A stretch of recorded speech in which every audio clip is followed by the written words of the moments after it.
21h30, Madame, Monsieur, bonsoir. Bienvenue dans le journal, dont voici les titres. Journée internationale de lavage des mains au savon, célébrée aujourd'hui dans notre pays sur fond de sensibilisation de cette pratique.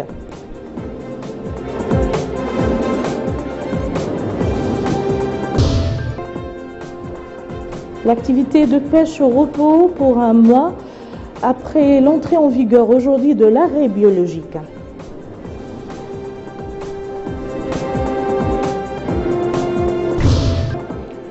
La presse nationale entame une semaine de solidarité avec Ishaq al-Mukhtar, séquestré depuis 2 ans en Syrie. Merci, Madame, Monsieur, de vous joindre à nous. La journée mondiale du lavage des mains a été commémorée aujourd'hui sous le thème « Levons les mains pour laver les mains ». Ici à Nouakchott, le lancement des activités de cette journée de sensibilisation du public sur le lavage des mains au savon a eu pour point de départ le centre de santé de la Muqata'a de Arafat. Pour l'occasion, des ustensiles destinés au lavage des mains ont été distribués à des citoyens. Moussa Ndiaye.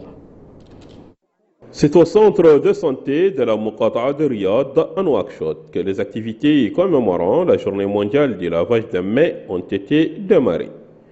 La célébration de cette journée de l'année 2015 a été célébrée sous le thème « Levons la main pour l'hygiène ». Une occasion pour M.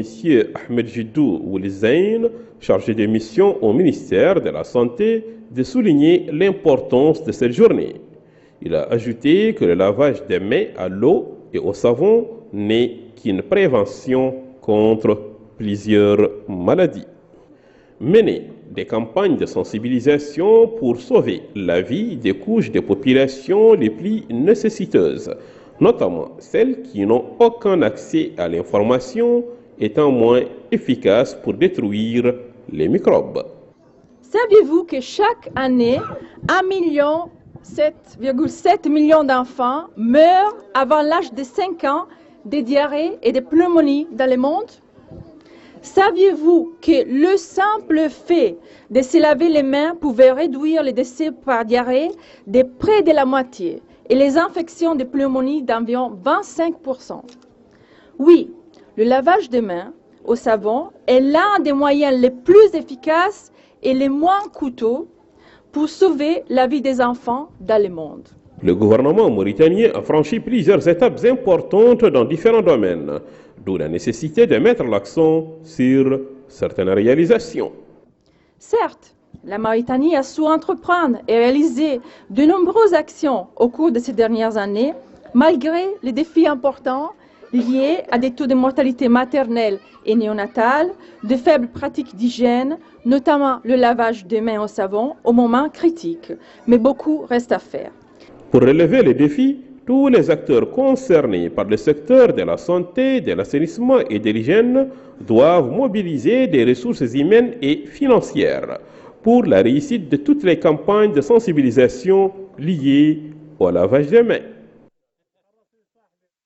Fin hier soir des travaux de l'atelier de renforcement des capacités nationales dans le domaine de la nutrition scolaire. Les participants à cet atelier ont formulé des recommandations relatives à l'appui et la généralisation des cantines scolaires. Nous retrouvons toujours Moussa Ndiaye.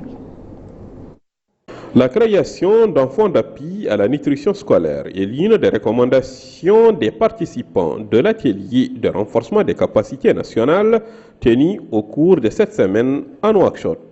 Au cours de cette rencontre, les participants ont présenté plusieurs recommandations aux décideurs du département de l'éducation nationale en vue de répondre à leurs doléances. Ces recommandations vont sans nul doute renforcer tous les efforts visant à réussir l'action de la nutrition scolaire. Monsieur Mohamed Lemine ou Mohamed Abdallah, chargé de mission au ministère de l'Éducation nationale, a dit que son département s'attelle à la mise en œuvre de plusieurs réformes, dont fait partie, ajoute-t-il, la nutrition scolaire. Cette rencontre de 2 jours a permis aux participants de rechercher les meilleures performances pour mettre en place un plan d'action portant sur l'alimentation et la nutrition scolaire. Direction à présent Nouadhibou, un arrêt biologique d'un mois est entré aujourd'hui en vigueur pour la pêche artisanale. Décrétée depuis des années, cette mesure vise à protéger la ressource halieutique et à permettre sa régénération. Mohamed Lemil Bakar nous en dit plus. C'est le dernier jour de pêche pour cette chaloupe qui va à son tour jeter l'ancre en l'instar des milliers de pirogues au repos. L'arrêt biologique pour la pêche artisanale est en effet entré en vigueur aujourd'hui, au moins pour permettre à la ressource halieutique de se renouveler et particulièrement le poulpe dont la pêche est désormais interdite aux étrangers. L'arrêt biologique décrété par le ministère des Pêches et de l'Économie maritime et appliqué depuis des décennies vise à protéger la ressource halieutique et à permettre sa régénération. C'est une mesure louable, affirme ce marailleur qui ajoute qu'elle est bénéfique surtout pour le poulpe qui arrive durant cette période d'arrêt en stade mature. Pour cet autre prometteur, l'arrêt biologique s'est avéré très concluant pour le développement de la ressource halieutique. Certes, toutes les pirogues ont regagné le port artisanal, mais les gardes-côtes restent tout de même vigilants. Ils ont déjà commencé leur ronde pour s'assurer que la mesure est respectée par tous et ils mettent en garde ceux qui cherchent à violer ces décisions. Il y a un mois, c'est la pêche industrielle qui était au repos, toujours dans le but de préserver nos ressources halieutiques. Je vous le disais dans les titres, la presse nationale, publique et privée était aujourd'hui mobilisée pour de nouveau réclamer la libération de notre compatriote et confrère Ishaq el-Mukhtar, séquestré en Syrie par l'un des groupes armés en conflit. Cela fait maintenant 2 ans qu'on n'a pas de ses nouvelles depuis ce jour où il se trouvait à Alep dans le cadre d'une couverture du conflit pour la chaîne Sky News. La commission unifiée de suivi et de coordination sur la disparition d'Ishaq a décidé d'entamer une semaine de sensibilisation et de solidarité avec notre confrère et sa famille. Bakar Belaba. La solidarité et la sympathie ne sont pas de vains mots chez les journalistes mauritaniens. Ainsi, ils se sont rassemblés ce jeudi pour exprimer leur solidarité avec leur confrère Ishaq el-Mukhtar. Le journaliste mauritanien Ishaq el-Mukhtar, son caméraman et son chauffeur avaient disparu dans de troubles conditions au nord de la Syrie, juste après son apparition dans un reportage sur la ville d'Alep. Le journaliste couvrait l'aspect humanitaire de la guerre en Syrie lors d'une émission au profit d'une chaîne de télévision internationale où il travaillait. Sa disparition a été annoncée dans un appel de détresse lancé par cette chaîne après avoir perdu tout contact avec lui. La disparition continue de susciter une mobilisation dans les milieux médiatiques et politiques nationaux. Ainsi, les journalistes et proches réitèrent leur appel au gouvernement mauritanien pour faire tout ce qui est possible pour obtenir la libération du journaliste Ishaq el-Mukhtar.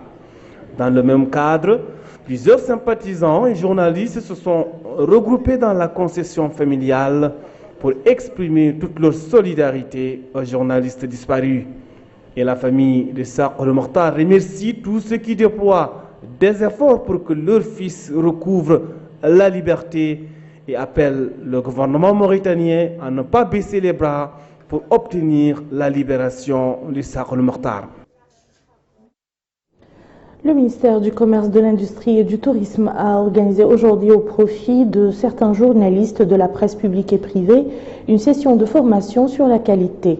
Une occasion pour ses confrères d'être plus édifiés sur les potentialités nationales en matière de qualité. Bakar Belaba. Les organisateurs visent, à travers cette rencontre, à doter les participants de connaissances sur les potentialités nationales en matière de qualité. Pendant 2 jours, les journalistes auront à discuter plusieurs sujets portant, entre autres, sur l'infrastructure qualité en Afrique de l'Ouest et en Mauritanie, la place de la normalisation et de la certification dans la sécurité sanitaire des aliments et la promotion des exportations.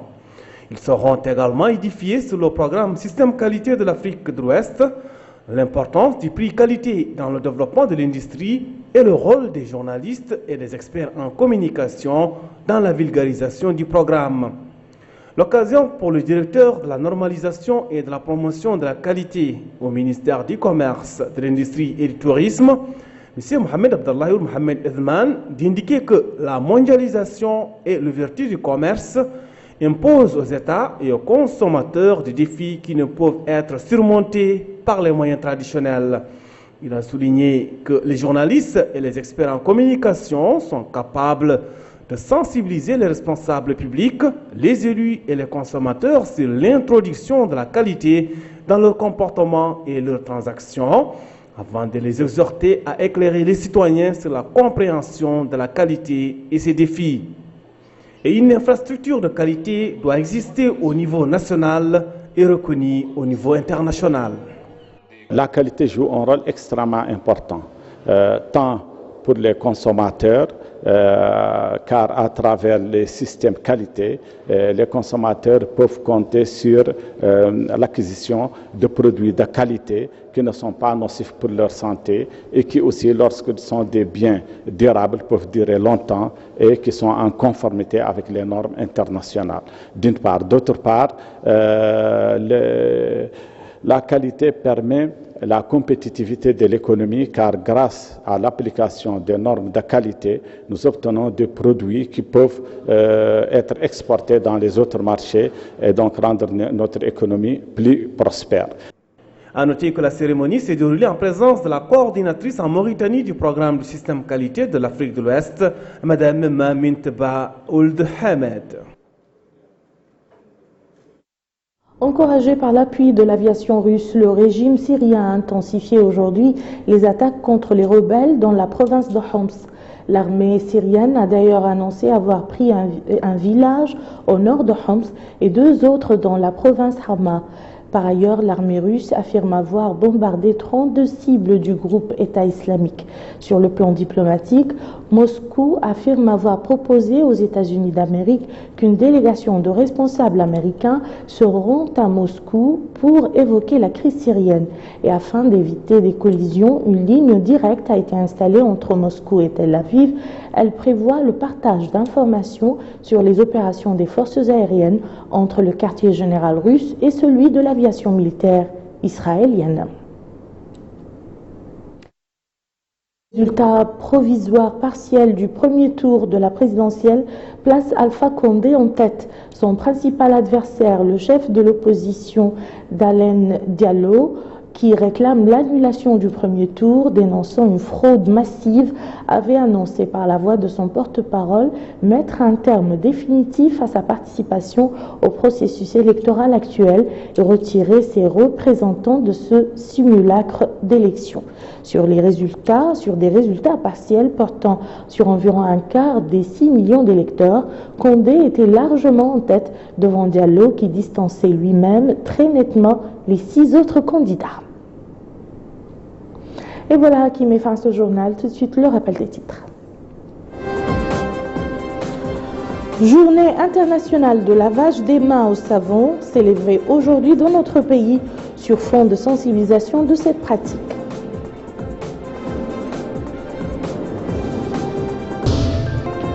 L'activité de pêche au repos pour un mois après l'entrée en vigueur aujourd'hui de l'arrêt biologique.